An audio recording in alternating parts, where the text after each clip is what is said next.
walk back and forth or just hide back there. So pay no attention to the man behind the curtain. I've got about 20 guys here. These are the old guys? Old guys. Old guys. All right.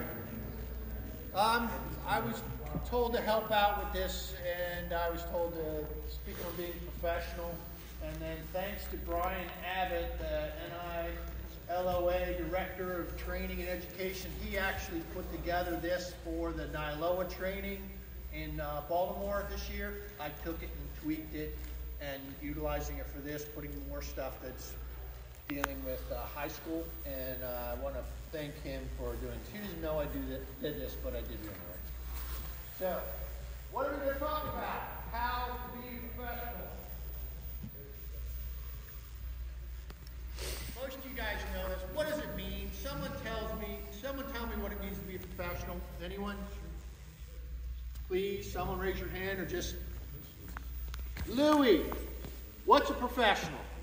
Being able to work with people.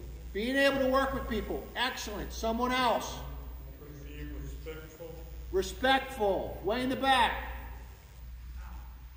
Presenting yourself in a manner that you can. That's awesome. These are all good things in being a professional. Very important. I'm going to say a couple quotes here to let you think about them.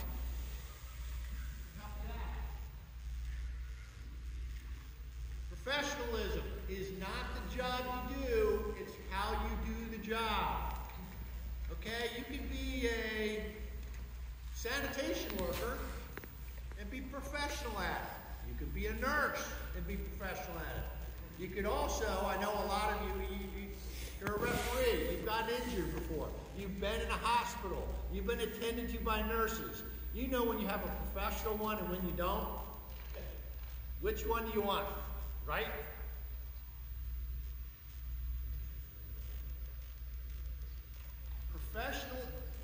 Professional is not the label you give yourself, it's the description you help others give will apply to you. When people think of that guy did a good job or that gal did a good job, that's a professional. That's someone they want to work on you or to do the job for you. Most of you guys have apartments or homes or something like that. Do you want some schlock guy to come in and work on your bathroom? Or do you want a professional? You want someone that you can entrust to do the right thing.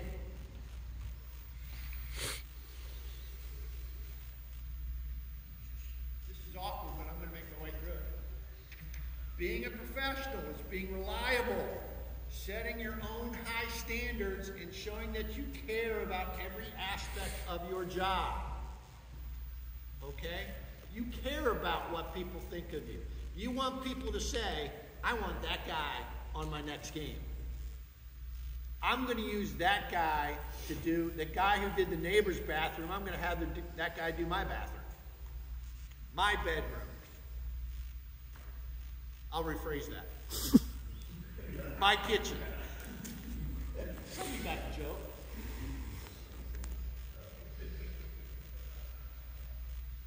Professionals are accountable to those they serve. Who do we serve as referees? The game. What else? The athletes. Who else? Coaches. Community. Fans. School. Yourself. Our association. Our organization. All of these things. When you go out on the field, it's not your ego. And we're going to talk about it a little bit more. It's not about what you're not there to say, hey, look at me. Sure, everyone will look at you, but the least everyone looks at you, probably the better game you'll have.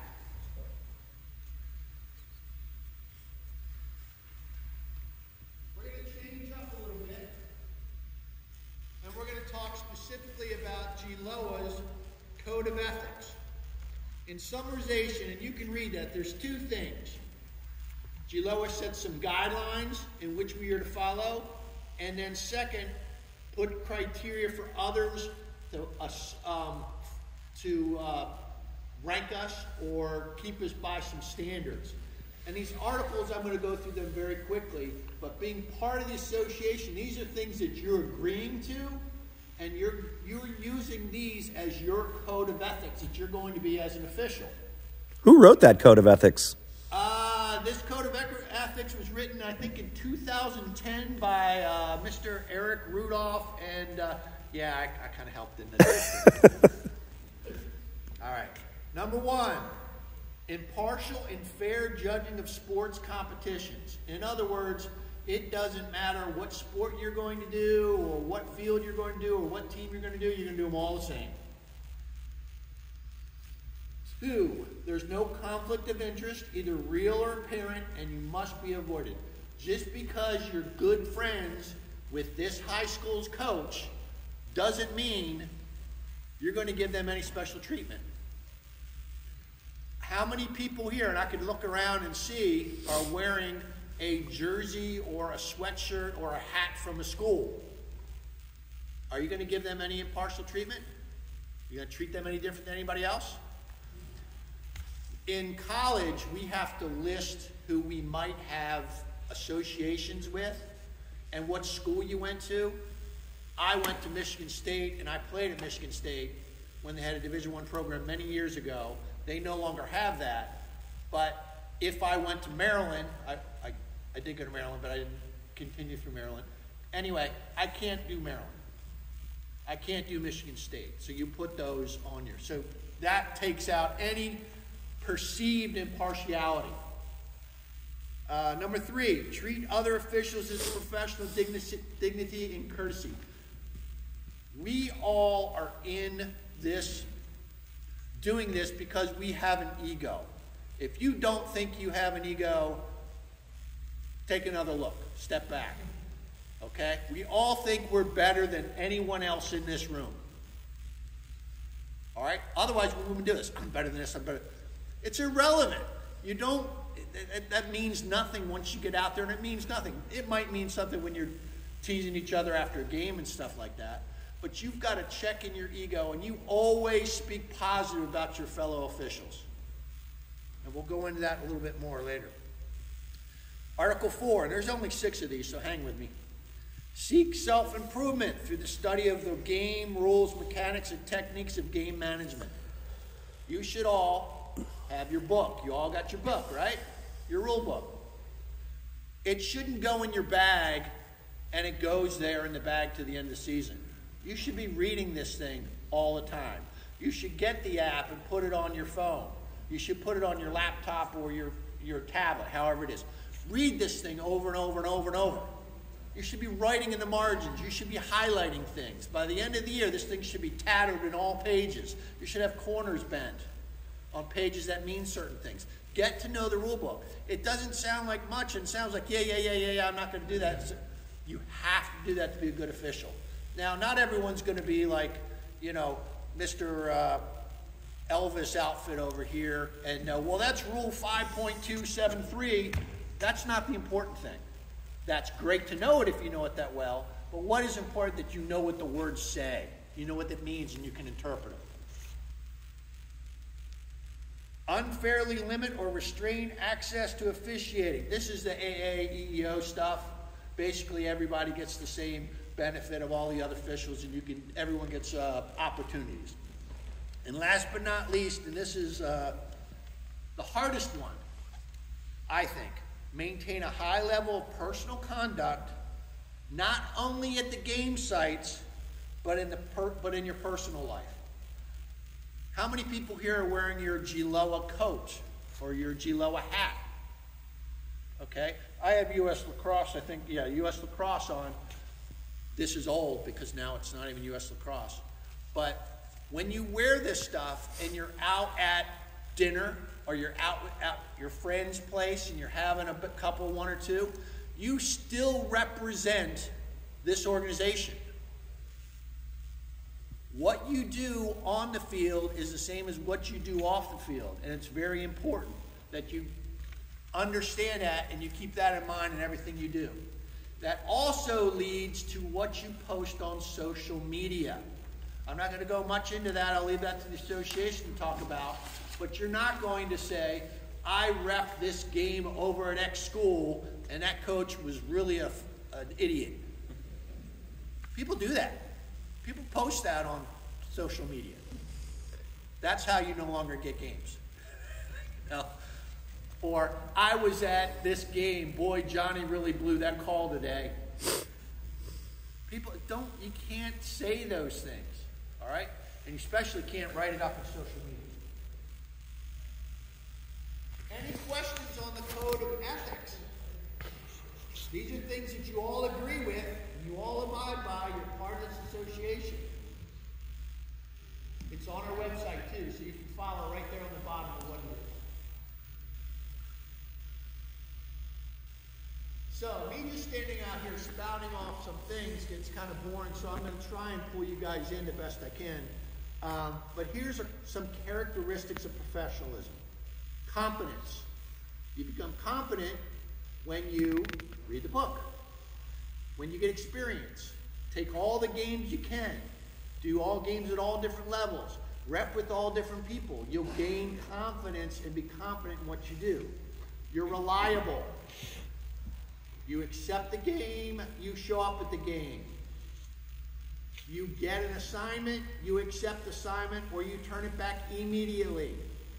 You call the assigners, tell them I can't do this, or you can do this. Okay? You must be reliable. Miss a game, you're going to be in trouble. All right? Plan ahead. I know this is a secondary job or a hobby for some of us, but you have to make sure it's a priority in your life, or don't do it, because there's so many people that are counting on you. Like you said, all those people that you are beholden to, the other officials, the fans, the players, the game, you have to be reliable to show up and do those things. And your integrity. Anyone tell me what integrity means? It's a big word. Nobody knows? Does anyone have any integrity? Doing the right thing. Doing the right thing. Doing the right thing, basically. If there is an obvious error, you need to fix that obvious error. All right? You need to step up and say, this is how we fix it. You don't just say, no, we'll go on, we'll just move it through this game, and then everybody will forget about it. I think you all realize this, and it's very important to understand that everything you do right now is being filmed, is being talked about. Right now, I have someone sitting in the front row filming me. So I got to be careful what I say. I usually throw in a couple things here and there. Well, I'm probably not going to do that today, but maybe later I'll throw in some little quips and jokes, but not today. So everything you do on the field, whether you're hustling, whether you're walking, whether you're not watching where you're supposed to be watching, whether you're following the shot out of bounds and you're in the trail, these things everybody can see. It's on film. So you have to make sure that you are maintaining what you're supposed to be doing. All right, respect. Respect for everyone that's out there. You're respecting the fan. It's just like everyone you're beholden to again.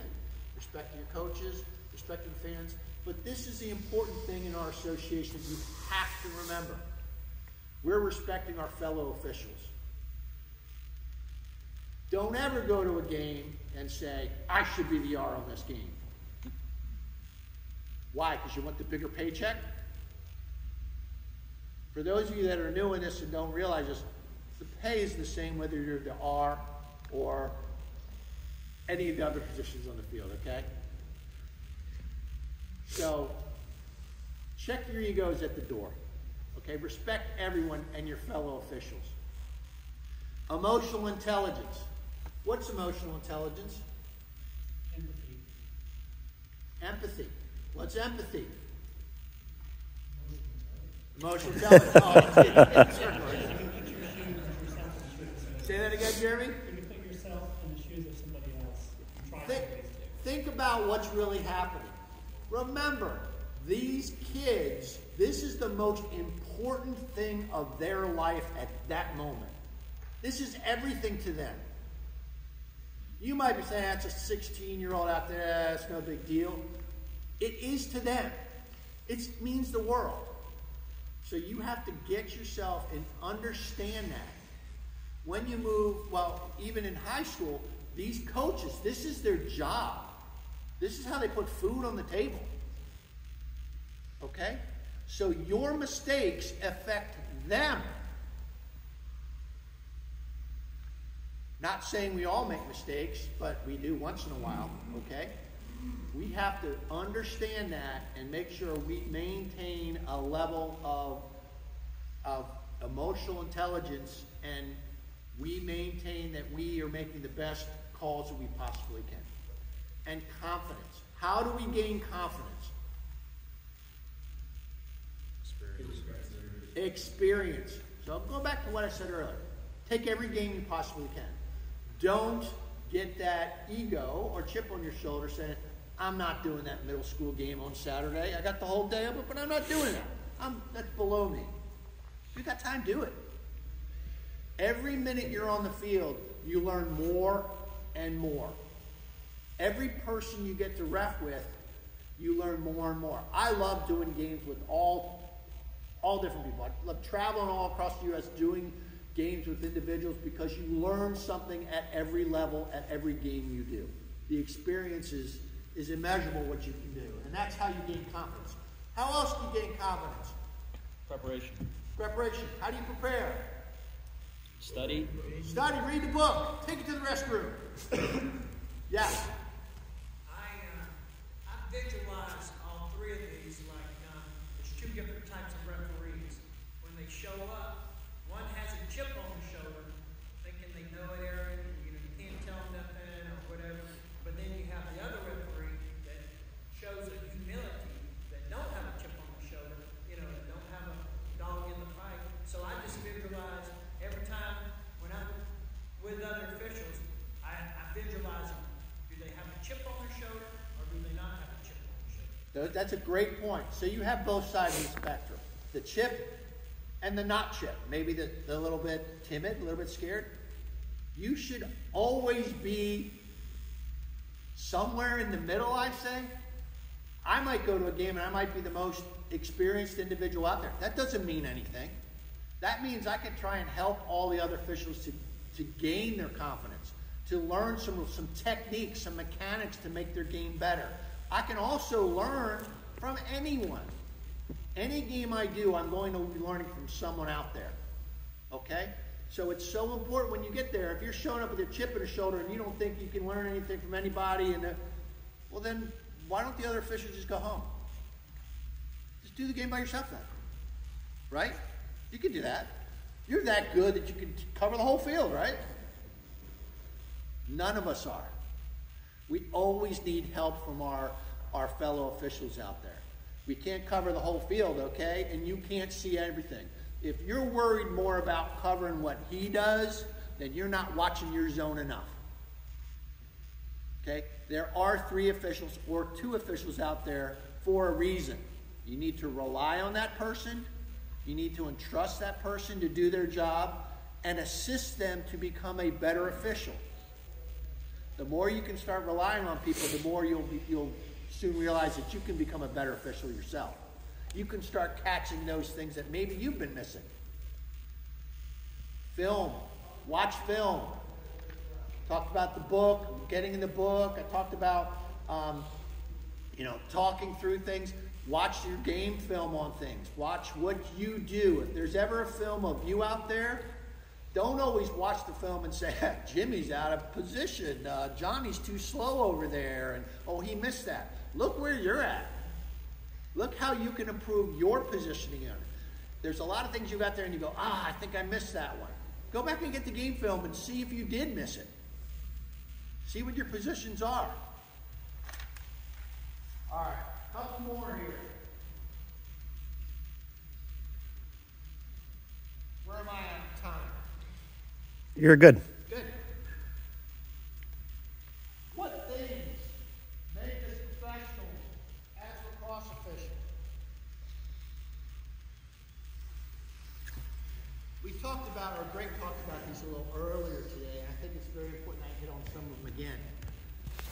your availability. I think we use Arbiter. GLOA uses Arbiter on this. You need to update your mail. Go in, put your blocks in. If you have a hot date on Valentine's Day, block it now. Block your girlfriend or wife's birthday. Do it today. Do it right now. If you have a game, you're in trouble. All right? Accept your games. When you get your games, accept them right away or decline them or call Patrick and say, hey, I'm not going to know until Tuesday. When you hold that up, how many games are there? About 1,600 high school games, probably another 1,000 youth games. Here's the thing, just communicate. If you're not sure, or you know for sure on a Saturday that you're not available at 4 and you're going to be available in the morning, just email us and just let us know. If you communicate, we'll work with you. Just don't do it on Friday. Try to do it on Monday or Tuesday. That's all. And this is more in the college level, but it kind of same thing. Check the school schedules. In other words, if you're happen to be in another part of the state, you're down in Savannah that weekend, let them know. You can pick up some games. You can help out because some of these areas are hard to cover. Okay? So, and anytime you have a conflict, call the assigners. Let them know as soon as possible. It's a domino effect. What you accept and don't accept, they have to scramble and start filling other people with other spots. This is more for the rookies and their, but I'll bring it up because a lot of us forget this or think, I don't have to worry about it. Clean, new uniforms, your shoes, all these things. That hat that you have, if it's 2 years old, it's trash. You know, you get that little rust on the top piece already, and the white bands start turning yellow. Clean them up. Polish your shoes. Look good, because when you walk out there, if you look like a slob with half your shirt hanging out and all this kind of things, you're not going to get any respect from anybody out there. So you have to look polished. You have to look like you're a professional. When you go to work and you have a presentation to the owners or the boss or something, do you wear a ripped up t-shirt or do you go in there with a nice finely ironed shirt and a nice tie and a suit or something like that? You're going to a job. This is an interview. Every time you go on the field, it's like you have a job interview. You've got to look the best you possibly can. And that's the way you gain respect instantly. Clean shaven. The scruff that we have, get rid of it. Call your partners. In high school, R reaches out to the crew and the coach. All right, R reaches out to the crew and the coach. Do it at least 48 hours before. Is that our rule of thumb? 48 hours. I'm working late that day. I'll be coming in hot, or I'll be there half hour early. Half hour is our rule of thumb, right? We all have other jobs, and sometimes we get caught up on jobs. Our main job, you need to communicate with your other referees and let them know where you're going to be, how you're going to be there, and get there. And you can always do a pregame on the phone as you're driving to the game. As long as you're not holding your phone, you can certainly do that. Be on time. Be on time. It really does it's like you're going to the airport to catch a flight, and you're going to be fine, you know, but then there's a little accident, you get a little stressed, and your blood pressure gets up a little bit. Am I going to make my play? And you've totally messed up the whole dynamics of what you're going to do now. Your blood pressure's up. It's the same thing with going to a game. Think of this again as a job interview. This is a job you really want. If you're late to it, you're just not going to be as comfortable. So you have to be on time.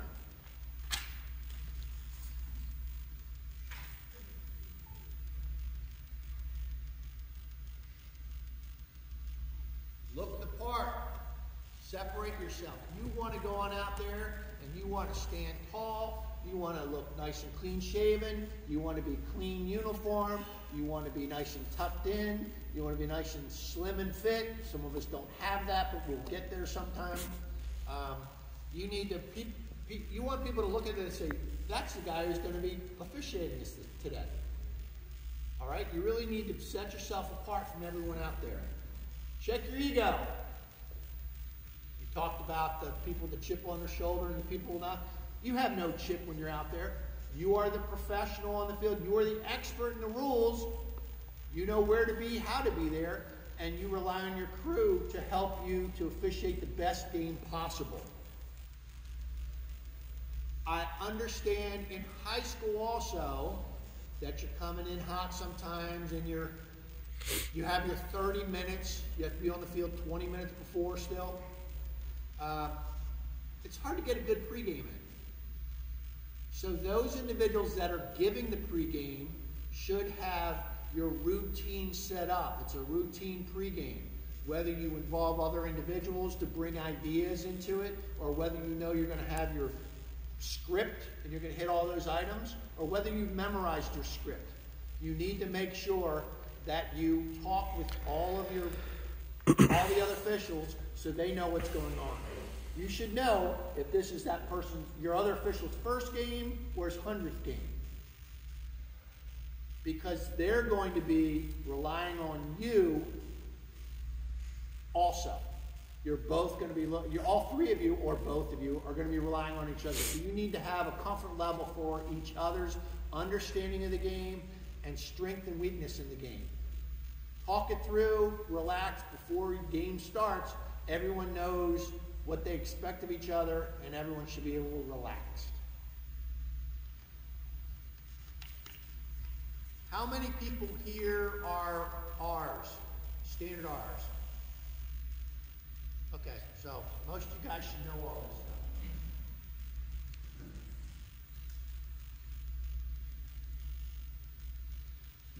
All right, being a professional, communicate. Joyce said it best, talk, communicate, talk.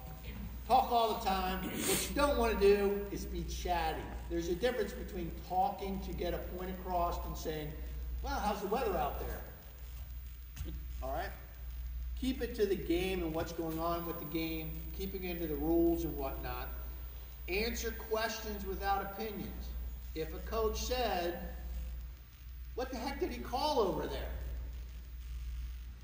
Coach, I'll get back to you on that. Don't say, I don't know, it wasn't my job. Wasn't my zone, I have no idea. Okay? It's very important. If you say to a coach, let me check and get back with you, make sure you circle back with him sometime, or her. Make sure you actually do say something later. It might be later in the third quarter, and they might have already forgotten about it by then, but at least circle back and say, how's everything good, coach? If they ask you again, then you'll have that answer for when you can, you'll be able to talk to them about that. Talk to the players. I think it's important to talk to players. You should know your face-off guys. You should know them. By the time, after a couple of face-offs, you should be saying to them, all right, guys, you're jumping a little bit early. I'm going to hold this one. Are you going to say, whatever it is? Always talk to the face-off guys so they know what's going on. Talk to the other players by saying, whoa, whoa, whoa, whoa, whoa, ease up, ease up, ease up. What you don't do is coach the players. You shouldn't say, don't hit him in the head. Don't slash them. Well, if you tell him don't slash, what is he doing? Right? You can say, keep it on the stick. That's different than don't slash him. Don't hit him in the head anymore. Coach is on the side. Wah! So talk to the players, but think about what you're saying. Let them move through the crease, guys. Let them move. I'm not saying who's holding up who. If you're going to talk to someone specific, get close enough to them that no one else is really going to hear you. Okay? 52. Keep it cleaner. And then you can back off away. All right? So chat with people so they know you're there. They know you've seen things. And it lets them know that you're part of the game. You're just not there as a ghost.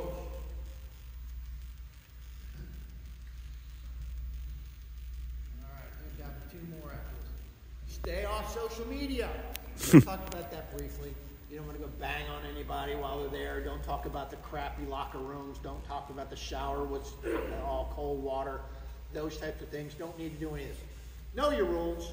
Again, not to the extent, it'd be great if you know the number and section and all of that kind of stuff. That's fantastic. Not everybody's like that. My memory's not like that. But I know what the rule says. Be able to apply the rules. Think about situations. I talked about it earlier in some of the things. Think about what could happen with some of these new rules. The helmet rule. All right? The jersey rule. Offsides, over and back. What are these situations that you possibly could have? In your pregame, you should be talking about some of these. A good thing to talk about pregame partway through the season is what strange situations did you guys have in some of your games that we might have to be aware of today so we can take care of it. Admit mistakes. Coach screams at you, that's a slash, that's a slash. Maybe you didn't see it. Coach, I'll do a better job for you next time. Might have missed that one. Well, I'll keep an eye out. I'll make sure we don't do that again. All right? I'm not acknowledging that it did happen. But I am admitting that, we're human. We'll do a better job, Coach.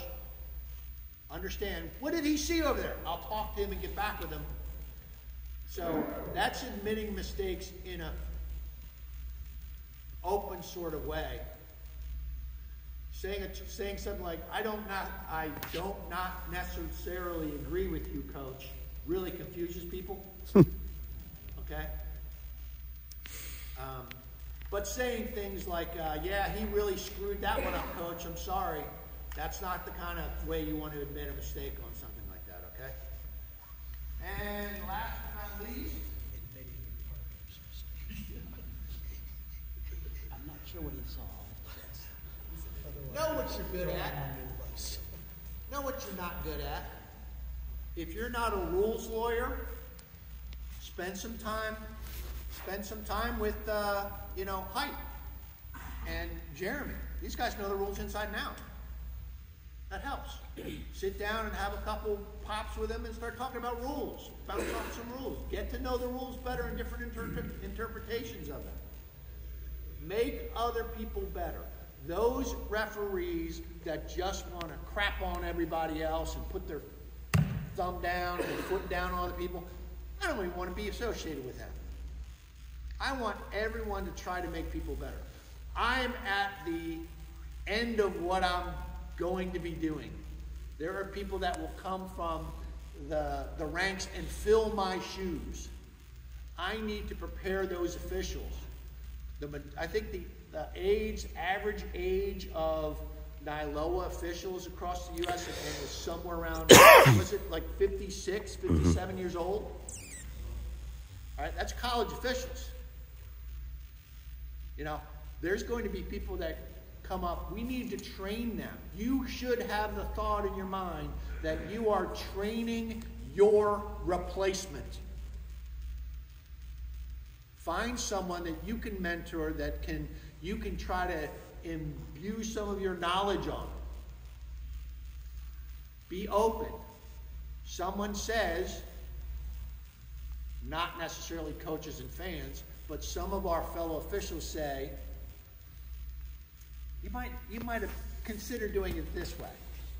If it wasn't for Louis, I wouldn't be here today.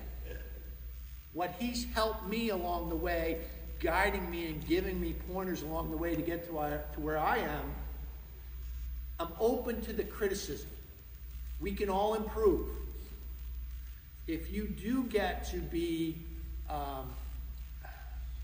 reviewed, I think everyone every year. How do you guys review? At least every 2. Every 2 years. That evaluation is critical for you because someone else is watching you and giving you those pointers.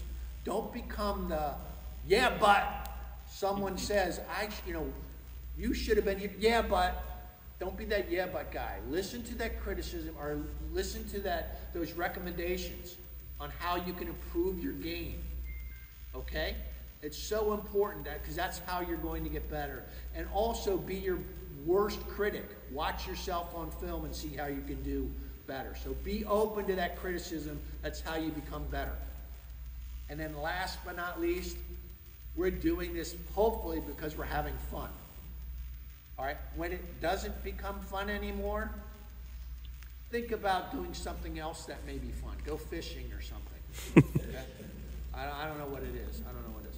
Yeah, the money can be nice now and then, but we're not doing it for the money. We're doing it for the betterment of the sport. I looked at this when I stopped playing as a way to get paid to keep in shape. And I had fun doing it. I'm still having fun to do it. But the day I wake up and don't have fun is the day that I'll probably hang it up. Hopefully during that time, I've done what Louie's done through his 1 or 2 years of doing this and trained so many other people to move them into the ranks. Those are just some pointers, mostly from Brian Abbott, but also from myself, that how to be professional. We're not here for ourselves, we're here for the sport, and we're here for the fans, we're here for the players, and we're here for our fellow officials. It was brought up by Mike, your president, earlier. This is a group of individuals that, as you get to know them, as you work with them, it's this fraternity of individuals. I have people all over the United States, I have people all over the world that I can call. My roommate in the World Games was from Australia. Facebook friend now, but we roomed together for 2 weeks in Australia. I can call him and say, hey, I'm going to Australia. And he'll say, I got a place to live. I can go out to Colorado, place to live. I can go to California. I can go to Texas. I go all over I have people all over the U.S. that I now have places to live. You know, not forever, but when I'm going on trips and stuff. This fraternity of friends that we have will be lifelong endeavors. So hopefully you'll enjoy what you're doing. You'll continue to grow with the sport, move through the ranks if that's what you so wish to do, and love the sport as much as I have. My contact information is up here. I thank you for giving me some moments to speak of your time. Get a hold of me. Call me, email me. I'll do the best I can getting back with you. If you ever are in the Orlando area in Florida, look me up. I live down there now, and I'd love to go out and have a beverage with anyone. Coffee, tea, whatever it may be. Any comments, questions?